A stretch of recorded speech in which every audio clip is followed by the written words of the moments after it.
Hello and good afternoon. My name is Steve Pugh. I do kind of various different podcasts for different stuff, mostly about business and entrepreneurship type stuff. But one of the things that came in recently when I was looking for a guest to talk about mental health as a one-off kind of thing for my regular kind of growth strategy podcast, was the sheer response, and people were like, oh, you should speak to Alex, you should speak to Steve, you should speak to whoever. And one of the things that kind of twigged is that, well, why not just speak to more people and kind of share different viewpoints and stuff from different people that likewise, oh, I'm both out of focus on my Instagram as I've got to turn the sound off. It's all these first world problems that happen when you kind of try and run this yourself, but it is what it is. And yeah, so basically what we decided to do is almost make it a regular thing where we interview and speak to different guests who've got almost things that they want to share about their experience, that kind of thing. We try and do it as like a safe space, but also from the approach of a bloke, of a man that likewise often we're the worst for not talking about stuff, that actually because of that it's a fairly raw, open and honest conversation. But then likewise, if you hear anything that you either relate to or you want to find out more information or whichever, we try and send links and that stuff as well. So Alex, who I'm going to introduce you to today, is someone I've followed his progress for a while. Just full disclosure, I work with his mum and his two sisters as well. They're one of my clients, but actually I kind of know them quite well, and actually I really appreciate and follow his content on YouTube and stuff as well. He's got a great business we're going to talk about. So likewise, this won't just be about mental health. There's a bigger kind of wider issue we're going to talk about as well. So Alex, if I can bring you in, there we go. Hello. Everyone can now see you and hear you, which is cool. Fantastic. I hope my voice comes across as beautiful as I think it does. Well, the thing is, like, before we came on air, I think we're both kind of camera nerds, that we appreciate lighting and sound and all the detail that kind of goes into it. That the first world problem with my camera focuses on that light behind me is a pain in the ass, but it is what it is. But I know you're really into your cameras and stuff as well. Oh God, yeah. I mean, since university, it's just been like a love-hate relationship, should we say? Because I think everyone can attest when they start picking up a camera, it's like learning a new language.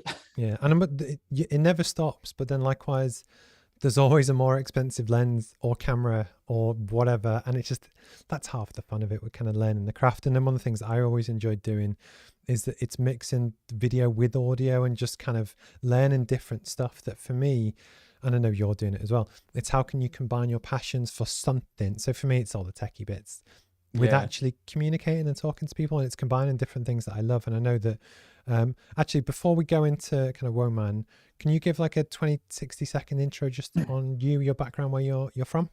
Yeah. So I have recently just went freelance this year, and I've worked in and around fashion and photography, videography. And as I say, it was just this year when I started up being freelance, where I go under the name of Woman, which has been a project I've had for a good few years. But now all of a sudden, it just made sense to bring out into the world as like me being a freelancer. And anyway, I just kind of help businesses understand how they can incorporate the mental health discussion into what they do as a brand. But also from a visual standpoint, how that can look through, the lens of a camera, so through photography and videography, and just kind of help tell their brand story better, but also incorporating, mental health into their foundations. No, I must, because one of the, I'm really hot on, say, authenticity, but one of the things that, especially with anything creative, you can tell if something's shit or not. And it doesn't matter if it's not your taste, but you can still tell if it's good. And your brand is really sick. I was looking at it before this, and it's just, it's the colors, the angles, the shapes, the fonts, the edits, it's really, really nice. Yeah.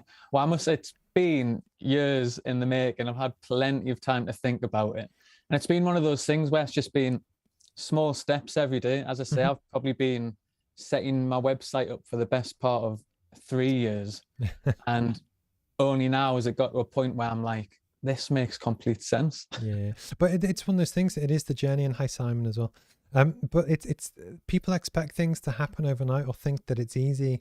And to create a brand and a message and really know in your heart what it stands for and what you're trying to achieve and stuff takes time. That actually, I think, obviously I've seen yours kind of develop, but it's really good. Like genuinely, it's really kind of good. Thank you very much. Do you want to tell everyone just a bit about that? I know you kind of covered it a little bit, but just some of the examples of projects and stuff you've done, because I think it'll really help like set the scene quite well. Yeah. So as I say, I've done projects in the past with Tice, This is Creative Enterprise. I helped them put together a film that incorporated loads of kids who were doing a project around how they can make dementia-friendly screenings at Tyneside Cinema. I created a film around that, just kind of explaining the message and the need for creating dementia-friendly atmosphere at Tyneside Cinema. I've done projects with Tyne Tees in the past, where it was just working with a few of their models to kind of understand what their personal story around masculinity, mental health, what it means to them. And, you know, I just work with another way. Like, thing is, mental health, this is the beauty of it. You don't realize how far the scope is to kind of explore it. There's so many businesses that can incorporate the discussion of mental health. It's just, you know, for me, it's just unlocking the door for them to understand what they can talk about, but also in keeping with their brand story and their brand aesthetic. And all it is just storytelling and listening and getting to know people, and then just creating honest content from that. No, quite sick. And then just shout out to Sadie, because I can see that she's joined on Instagram, and just shout out how much your mum's going to hate the fact that you can see the clothes in the background. Oh, but also, completely. She'll not enjoy that. She might actually march downstairs, because her office is upstairs, for anyone that might know. Steve found. But like, as a prime example, and we were talking about before about authenticity, you could do, and I kind of hate them. You know, oh, I've gone out of focus again. It's that fucking light again. There's nothing I can do about it. You know, when people do the automated fake background and they put their brand logo on it, it's like people actually want to see more about you and get a vibe for stuff. And part of the thing why it's my take on how I kind of choose to do this kind of thing, but people want to know, actually, I relate to that guy, I feel it, you know, and it's, so I like it as well. So with this being a mental health kind of podcast, and it was actually Ashley that recommended you. One, I never like to lead the conversation, but I do think it's really important to talk on different topics, because, you know, me personally, I don't really talk to anyone about anything like that. I just work hard and build up pressure and stuff. So in some ways, completely selflessly, it's a really good way for me to talk to lots of people. I just happen to be kind of public. But then likewise, when people do get to tune in from all the different kind of platforms, they all get kind of clipped up to go onto YouTube and stuff. I think you do have a lot of people that deal with anxiety and depression and different things in different ways that you often look at. I'm not even going to call them role models, but just like, actually, I kind of feel that way sometimes. And I think it's that balance of openly talking about stuff that people can, you know, hopefully learn from, in a way that the aim of all of this is just to, you know, get better, if that makes sense. Yeah. So sometimes I find as well, it's, you know, you don't even need to talk about the big things like depression, you know, anxiety. Sometimes it's just sharing the small things. Like, you know, quite often I've just talked to people or shared something on my socials where I've just said, I just feel a bit lost today. No rhyme or reason. I just feel like I don't have a direction. But even just talking about the simplest of things like that, people, you're kind of surprised by how many people haven't actually had conversations like that with somebody else, and or felt that they could personally just kind of come out and say, yeah, I feel a bit lost too. And I think that's something that I think it's age. I'm 39 now, but I'm learning more and more about myself. And there's certain things that I know I'm terrible at, and that's one. And it was one of my friends, Ashley, actually said to me on Friday, she's like, oh, Steve, what wins have you had this week? Is there anything you want to celebrate? And in 20 odd years, nobody had ever asked me that. And I was like, oh my God. And it's that balance again, especially when you work for yourself, as I know you know, it can be quite difficult and lonely and tough to kind of do stuff. So actually there is an element of people kind of kinship where you kind of just log in and see people's stuff and you track their progress, and almost you hopefully feel that you're not on your own. Does that make sense? Yeah. Oh, completely. And yeah, it's nice to kind of to feel like that. It's like, you know, quite often I'll have conversation, and it's funny because I talk about mental health quite often.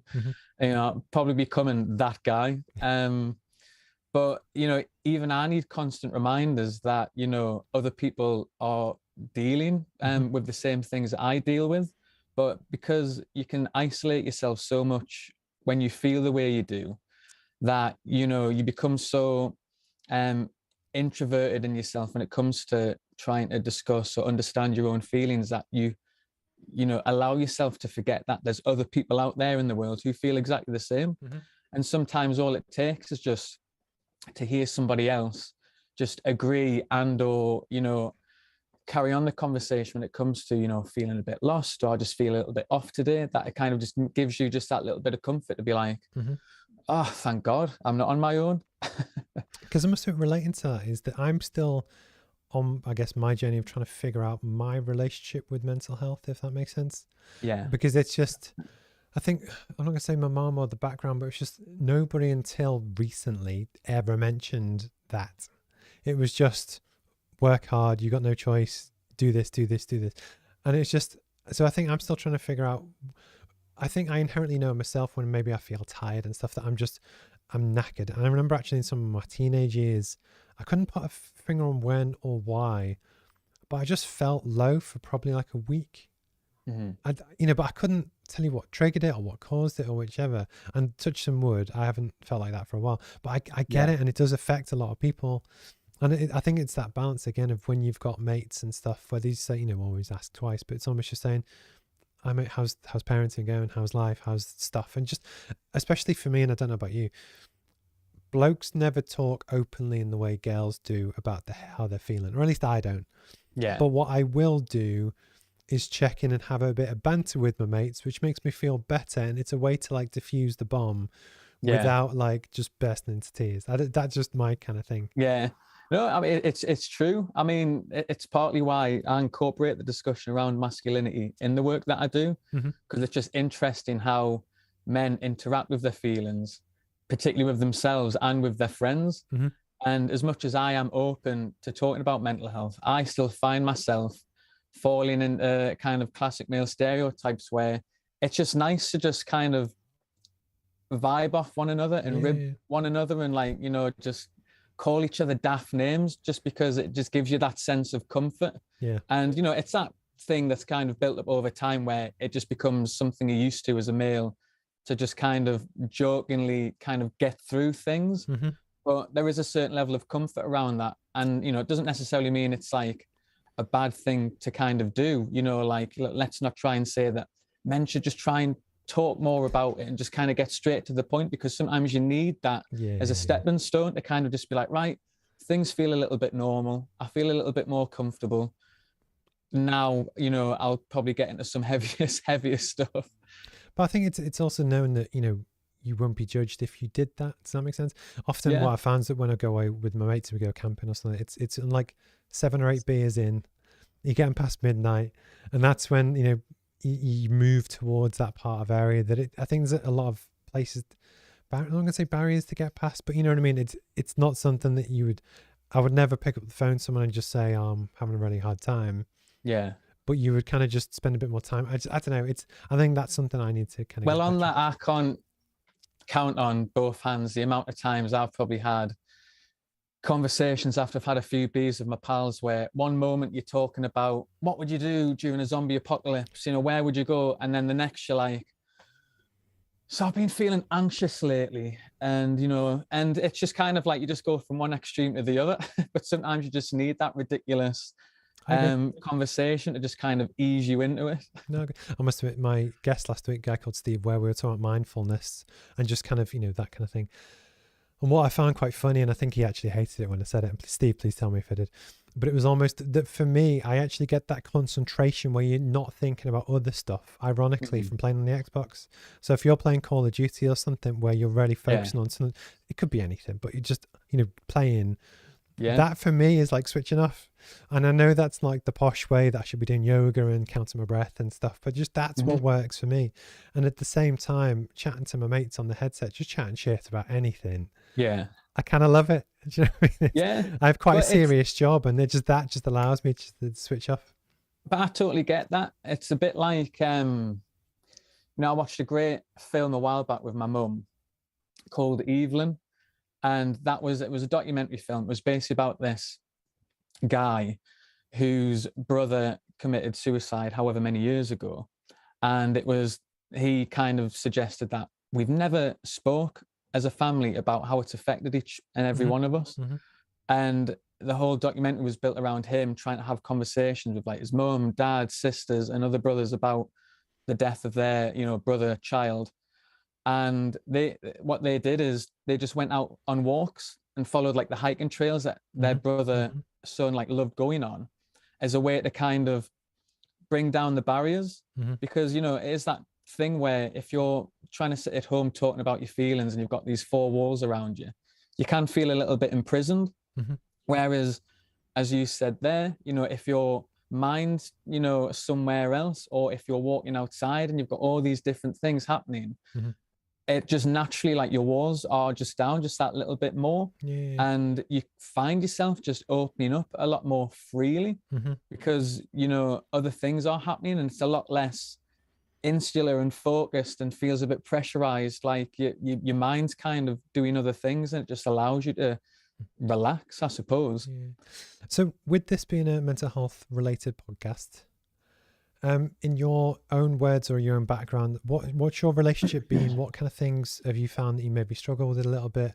And then leading on to that, almost, how did you almost get through it? Yeah. So I struggle with anxiety, but that has been relatively new to me since lockdown occurred. And I'm sure a lot of people can relate that, like, lockdown, you know, dumped loads of new feelings onto themselves. But it was the first time where I really recognized that, God, I am anxious and this is what it feels like. And I could recognize what that anxiety feels like inside me. And I think I've always been anxious, but it was only through lockdown that I really had some clarity around it. And, you know, you could probably see through little chats that I had with my mum through lockdown on YouTube that, you know, that was a way for me to kind of deal with it and get to grips with it and like normalize it in myself, so I could carry on talking about it. But, you know, I got myself to a place where I, you know, doom all day, every day. Like, I was getting pains at my arms, down my chest. Like, I diagnosed myself with cancer, or I was having a heart attack. Like, I was cold sweat. It was horrible, but it was just, you know, all in my mind. And again, that was, you know, new for me to experience, because as much as I talk about mental health over the years, up until this point, that was the first time where I really felt it physically as opposed to mentally. And that was interesting to deal with. But I've always, you know, testament to myself, I've always been very get up and go when I am struggling. And I've always recognized that, like, now I need to kind of put my foot on the gas and start figuring things out. And it's always, you know, it takes time to do, because before I even got comfortable with doing that, because I'm 30 now, from the age of 21, that's probably where I started my mental health journey, in regards to realizing that there is a few things I've not dealt with, and I've had to kind of just pull at threads and start to unravel everything and make sense of it all. And that's kind of led me to the point now where I'm kind of free to talk about it, and I'm not scared to explore the other depths of myself, which I've maybe not explored before. Because I can kind of see it as a bit of a project for myself, but also a way for me to grow. And, you know, it takes time to kind of look at mental health in that way, where you can see it so positively, because when you start doing that, you're quite scared to find out what you might unlock, and what you might kind of find out about yourself. But then, you know, once you can kind of get to a point where you can maybe flip the script and see the positives out of doing that, you know, it's like brain training. It does get easier over time, but it's taken me a while to get to this point that I am now, where I can come on live vlog like this and just say whatever and spout my guts, and, you know, because I feel great about it. I think COVID was a really funny one, because everyone was learning from scratch. There was no playbook for it. Nobody knew what was going to happen. And actually, there was a point when, I think, was it in the first lockdown? But basically, there was a certain point when they said, don't leave your house. It was a very particular thing, but you were allowed out for 1 hour a day. That was the rule at the time. And I swear there was, I think, 1 week where I don't think I left the house. Yeah. And I'm normally pretty, you know, resilient on stuff. And that's how I felt. And, you know, and I can see how that would spiral and get worse and get worse and get worse. That actually, you know, it can happen to everyone. And it's completely understandable, because if someone says there's some virus out there that can hurt you, well, I don't want it. Yeah. You know what I mean? And a lot of people were worried about the vaccine and was it rushed through and what's it? And there's no right or wrong answers, but it's just I get how things can make you feel anxious. And as like a business owner, again, same as you worry about bills, you worry about loads of stuff, you worry about are people happy. That often you're just trying to get, like, one thing that almost works for me is just trying to take each day at a time. Where there's so much. I always think of it like a tidal wave where there's so much stuff to do. I just want to get, I just imagine surfing on it where you just a little bit and you're just on the wave. It's still pushing you along, but you're just getting enough kind of done. Yeah. But it can be quite overwhelming when you're like, oh, fucking hell, I've got so much stuff to do. Where do I start? And I could imagine that would kind of build up. So what are some of the things that you almost found worked for you to kind of get through it? Definitely talking to my mum. I love your mum, by the way. She's one of these people she's a rock. Like, she'll probably see this, so I'll kind of cringe, but I won't see it today. I'll bail out the building before she sees me. But it's just, for her lifetime, the amount of stuff that she's been through and running a business, raising the kids, doing all this stuff. And, I've never seen her break once, and she's always mega resilient. And I rarely, I have bad kind of respect for that.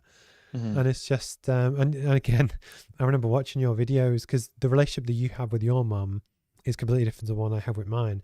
And when you were talking about some of the, nights out you'd had and maybe what you're doing afterwards and stuff, I was literally sat going, oh my God, just like I could never have that conversation. Yeah. But in a way that I and others will respect the fact that you do. Does that make sense? Yeah, completely. And again, that, like, we haven't always had that relationship, but it's kind of worked on over time. I mean, it was probably born out of me just taking the piss a bit, because I know when I talk like that around us, sometimes it brings out a reaction from us. So I just make a point of being like, wow, I'm going to say it. But, that and again, that's just kind of progressed into, well, I can make jokes about it. So why not be able to kind of talk about it more in depth? But yeah, she's like an absolute rock. And, she has dealt with things over her time. And I remember speaking to her through lockdown where I was like, I'm absolutely going off the rails here. Like, she was coming in from work and I've got marigolds on and I'm washing down the bench tops. I'm like, we need to keep this place clean. We need to lock it all down. And she's like, what are you doing? Just calm down. You're like a man possessed. And she would say that I was a bit like a ghost at times, and she could tell when I was anxious because I would just float around the house. I couldn't settle. I wouldn't sit down. I'd just be floating around left, right, and center. And I'd say, well, like, how are you not absolutely, why are you not doing the exact same that I'm doing? And, she was just like, I just keep busy. I keep my mind focused. I've got like a project to do. I've got work to think about. I don't have enough time to, worry about anything else. I've got you guys to worry about. I've got my business to worry about.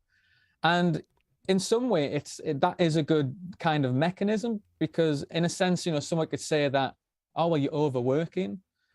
But, I've been told by people and my therapist that I used to have that, give yourself a project, put your mind to something, because if you're fully focused on something, you can't think about anything else. Your mind can only take in and think about like one thing at a time, completely and fully.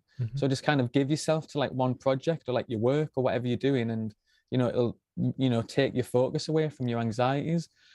But that's not me. That's my mum. I'm completely different.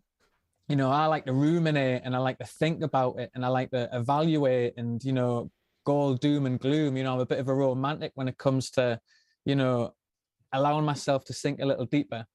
But I've got loads of little things that help me. I go for runs. I do breathing exercises, cold showers. Now that I can get out and about, I've got my running club that I go to, and, community, being around other people, human connection, and being able to share with other people about how I'm feeling. And then, going swimming with them in the sea, just kind of like nice things that just kind of make me feel like, oh, great, there's other people in the world. I feel better about myself. I don't feel less alone. Like, that really helps me. But, it's an accumulation of different things that I just kind of pick at and, test, like when I'm feeling anxious. And sometimes running doesn't work. Sometimes cold showers don't work. But I've got a list of things that I'm like, right, let's just go through the list. And one of them, sure enough, it'll calm me down and help me. But it's just kind of, you know, building those things up around you that you can just kind of cling on to and pull out when you need it most. I'm just going to give a shout out to David as well. He's talking about he used to do basically 15 miles, so it'd take a few hours. David's an ultra runner that is on the roadmaps. So that's why I speak to him. But like, I find that works for me is that when I'm really busy, I always think I'm too tired on weekends to do anything. And I go through a spell. Plus I have hay fever, so I'm really bad when the pollen's high that I've got asthma as well, so it just kills me.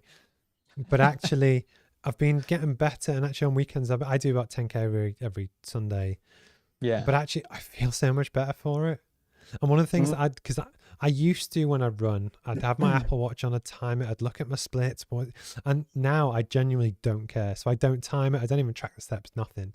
I just have my music, I know the route, I know how far it is, and based on the day, it just is how hard I push myself. Yeah. Because, you know, when I stayed up to watch the Anthony Joshua fight the other day, I was tired, so I wasn't quite as good.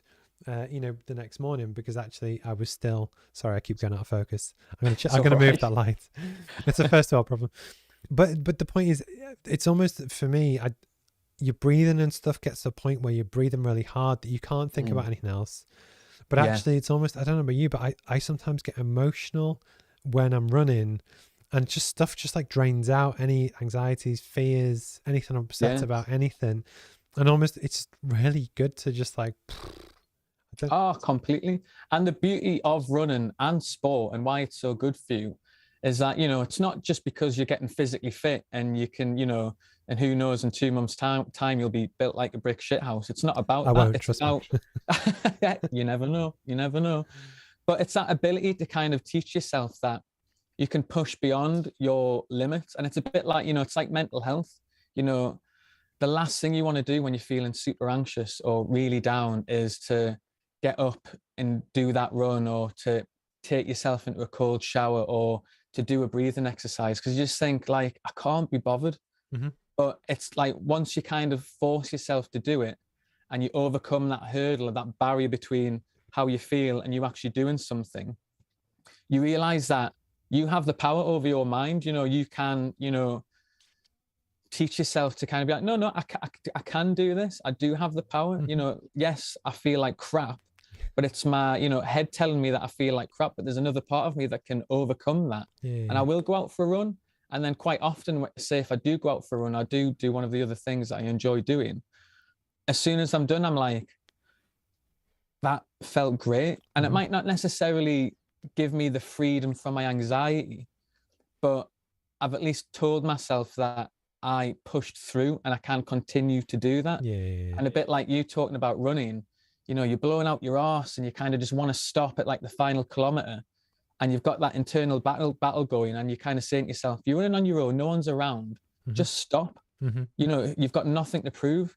But it's like, well, I've got something to prove it myself, that I can push through this internal monologue, and, you know, I can get to the end of the race. And again, it's like a form of brain training that you kind of slowly realize that, like, I have the capacity to overcome. And, you know, it's just kind of like teaching yourself that you can do that. And it's tough and it takes a lot, but it's small steps every day. And that's why I always tell myself, you know, you might not finish a 5K every run you do, but at some point you will. And, you know, you'll get to that point, you'll think, well, aren't I amazing? I remember, so from my house to the Angel of the North, it's basically there and back is 5K. It's like 4.8K. And bearing, I was still playing basketball at the time, but basketball's very start-stop. And the first time I ever went out to basically go to the Angel and back, I stopped 11 times. I was blatantly not in the best shape, but actually that soon got better and better. And the point is, you know, it doesn't matter how long that takes. I felt better for even trying it and doing it, and then, you know, building. And what always amazed me is how quickly you can kind of make progress. But the thing I wanted to kind of touch on, you mentioned before about the cold showers. Have you ever looked at like the Wim Hof type? Oh stuff? Yeah, he blew my mind. Like his breathing exercises, like, oh, they're amazing. They're amazing. Because the thing that got me was that there are baby steps to try some of the stuff. So I know you've tried sea swimming and stuff like that. in the North Sea. Was it Tynemouth you go to? That's Yeah. pretty fucking cold, isn't it? But anyway, but the one things that gets me is that I'm too pussy to do that. But actually, what I might try in the morning, we've got a shower where you turn the handle, it goes from cold to hot, and I might just put it on cold, and almost just like, to how brave I am, like dip myself in a bit. But it's that jolt to be like, oh my God, just kind of, you start shivering and stuff. It's had its effect. It's had its kind of jolt, and then it depends on how long you can stack it for. Yeah.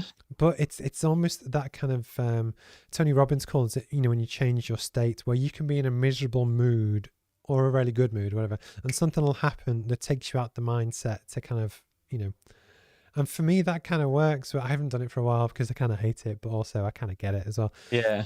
But it's just anything like that where, I know some people do ice baths and stuff, but it's just, it doesn't have to be. And I was just interested, actually, how did you find like breathing exercises? How did it work for you? It was great. And it's one of those things where, and I feel like it's important to kind of say this as well, is that, with anything that, any advice that people give you about, oh, you should try this, you should do that, it's great for your mental health. Not everything's going to work for everyone, and this is the struggle with mental health and kind of going on your journey, is that sometimes things don't work, and you kind of think, oh God, like that's another thing I've tried to tick off the list, and it's absolutely nothing for me. But then within that, you'll find that somebody said that after one go. There is a certain level of persistence that you have to give to certain things to actually like really trial it and see if you can, do it. I'll try and have a cold shower for the first time. That felt absolutely horrific. Just put your arm in. Do that again. You don't have to get all in, just a little bit. And it's that notion that sometimes things are boring when you first try them, or sometimes things are horrific when you first give them a go, or you don't do it correctly. But that's not to say it's not going to work for you. You just need to really give it that good college try. And, I hated going in cold showers the first time. I was kind of like, oh, that's it. That's absolutely horrific. Not doing that again. But then again, for me, because, and again, testament to myself that, I do persist. And, it got to the point where I could understand the value in it, because when I'm going through a really anxious moment and, my head's running away from me and I think the world's going to end and everything's doom and gloom, and you kind of hyperventilate, a bit like the feeling of when you go in the cold shower and your instant reaction is to just, try and catch your breath. Going like cold water in a cold shower, like taught me to kind of just control my breathing, because once you can kind of get it under control, you're then kind of allowing yourself to focus more and to kind of bring yourself back down from this heightened sense of worry that you might feel, and you can just start to kind of like lower how you're feeling, like the anxiety a bit. And it's like brain training for me.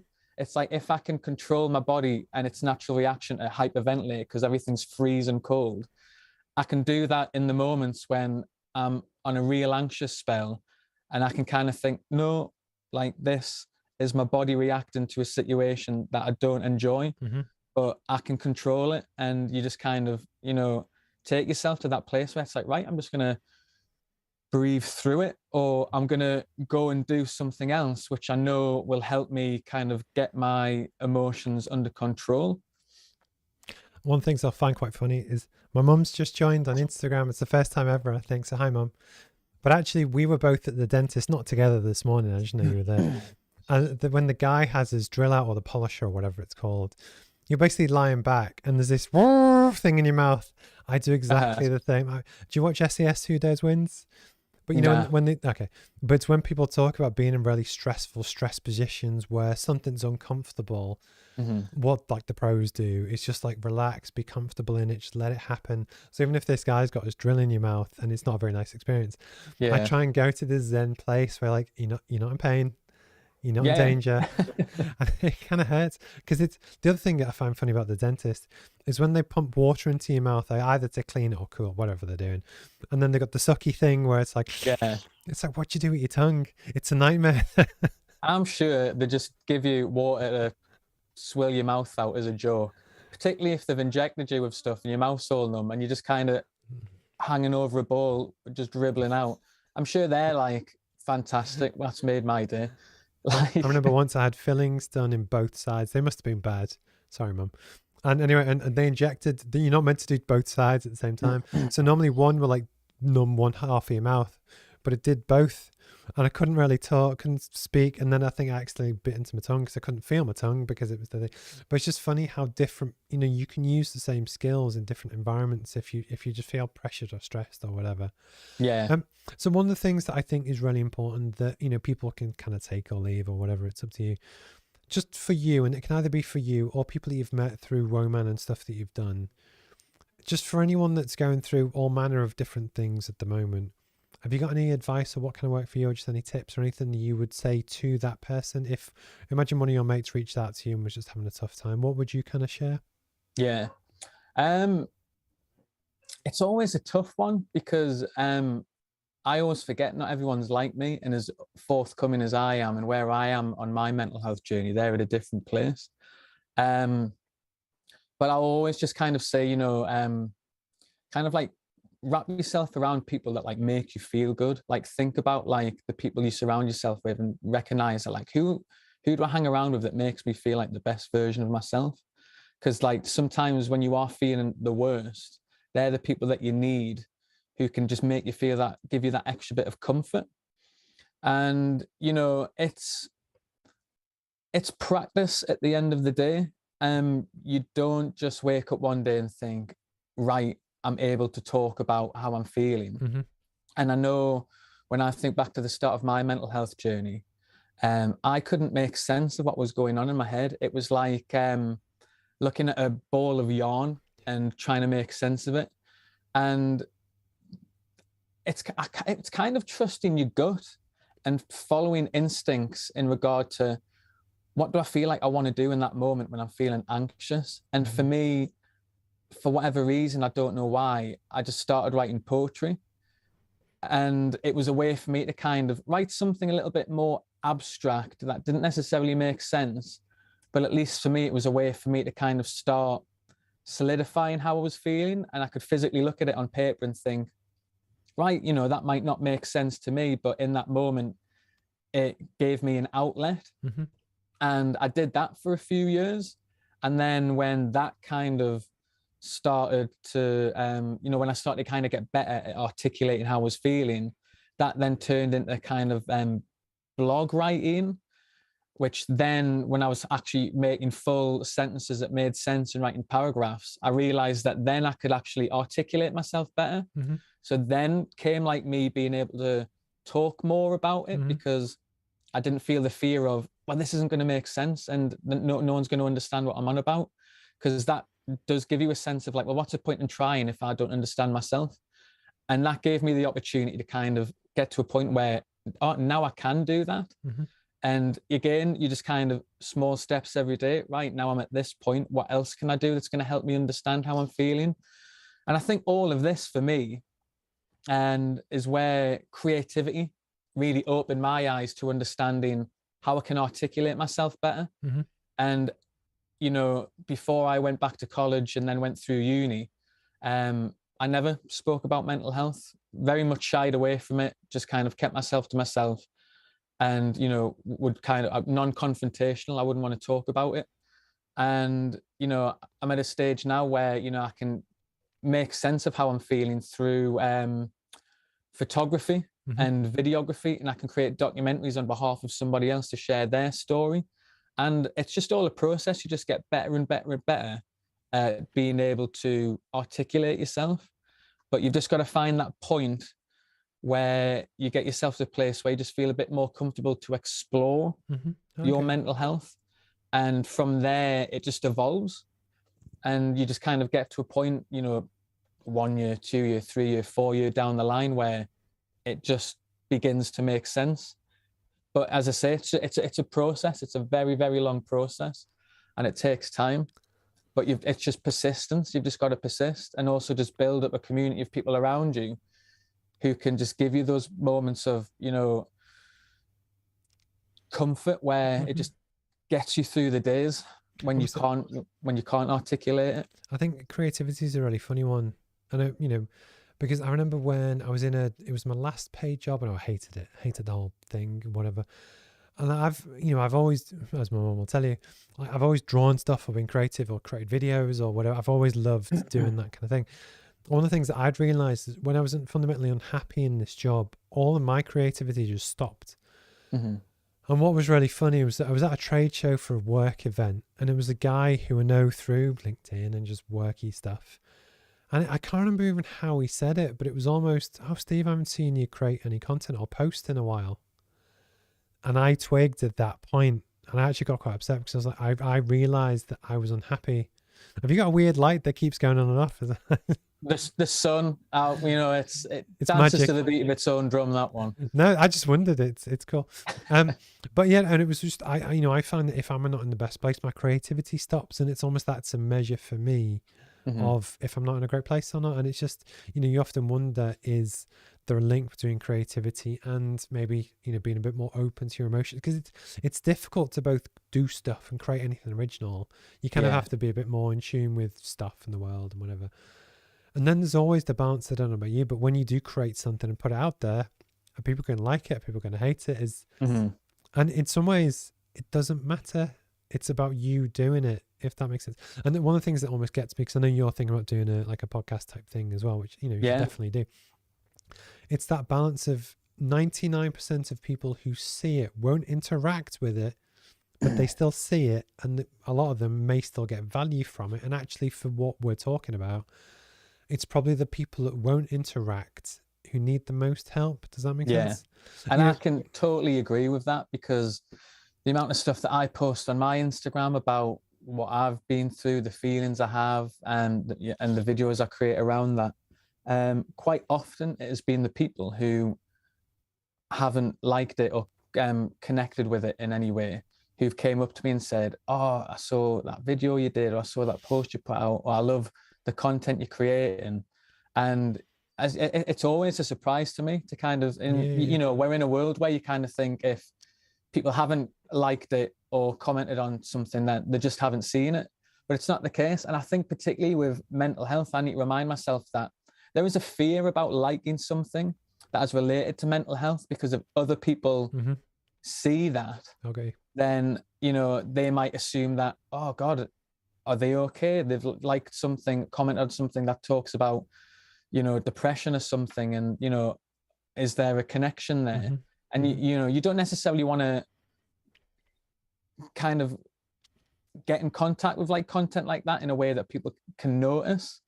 But yeah, as I say, like I agree completely. And it gives me motivation to keep doing it, because as you say, there'll be other people who are just out there watching it and get absolutely loads from it. Yeah, but I think it's a really funny one, because often you need multiple touch points on ideas to really kind of embed them in.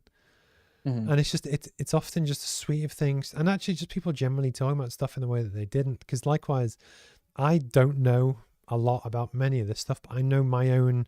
I know me. I know the journey I go through. I know the people I relate to, and because I'm not, I very rarely. I know I now do this, but actually I'm out of focus again. I'm going to get rid of that light. But it's almost where, as someone who's on that journey, I'm happy to talk about stuff and try and learn, because actually there'll be other people in the same position who just don't know what to do. And it's just, when because I've spent a fortune on the studio and stuff, I have the ability to broadcast, but almost share good people's messages so that you can hopefully hit more people in a way that if we didn't do this, well, it's not going to help, is it? Do you know what I mean? And I must say, sadly, I know a lot of people who have people whose their friends kill themselves, or their husband, or the partner. And it honestly, it breaks my heart. I'm not going to say more than it should, but it breaks my heart. Oh, completely. And it's the classic thing of where, if there's anything that someone can get value from stuff, something you say, it's worth doing. You know what I mean? Yeah. So I think one of the greatest things I learned that helped me just get a bit more in tune with being able to talk with other people about mental health, not necessarily myself, is the art of listening.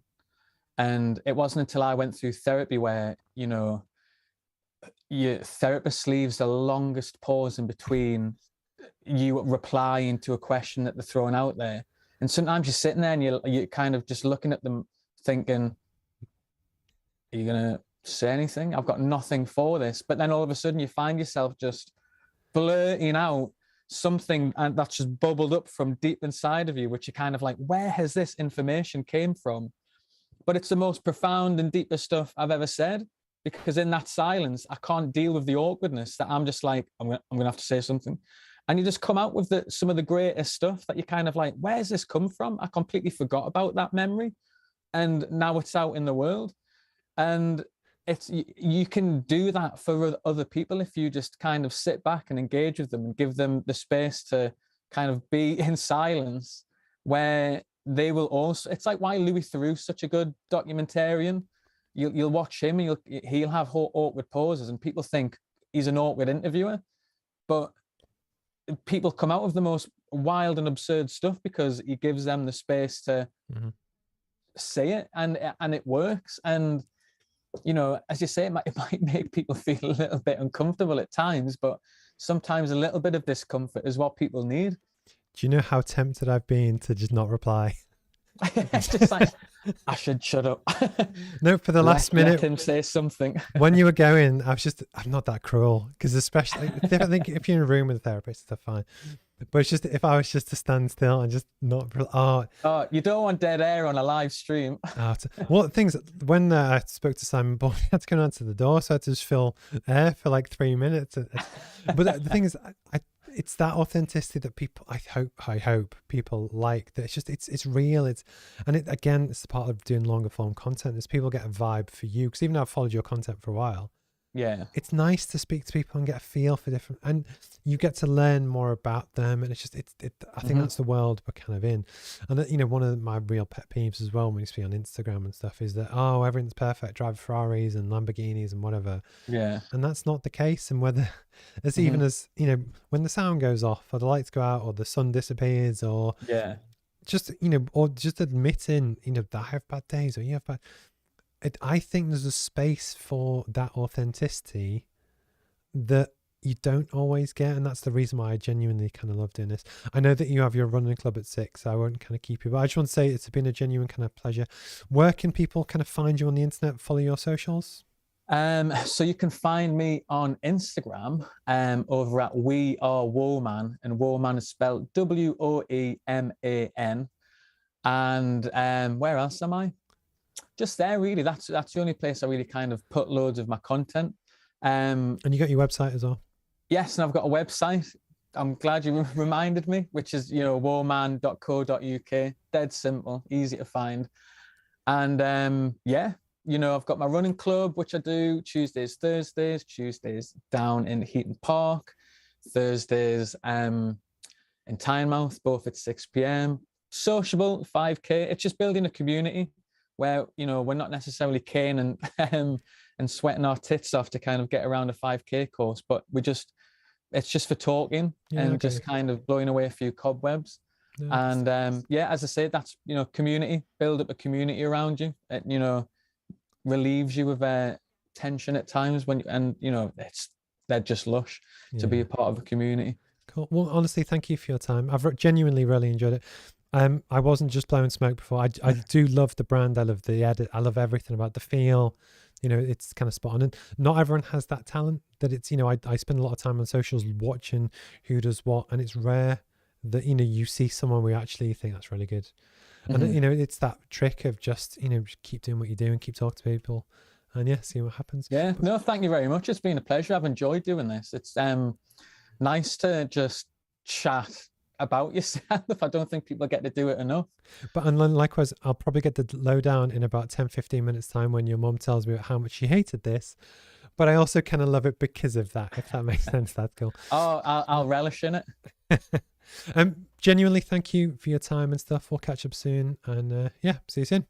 Yeah, that'd be lovely. Thank you very much. No worries. Cheers, mate. Bye.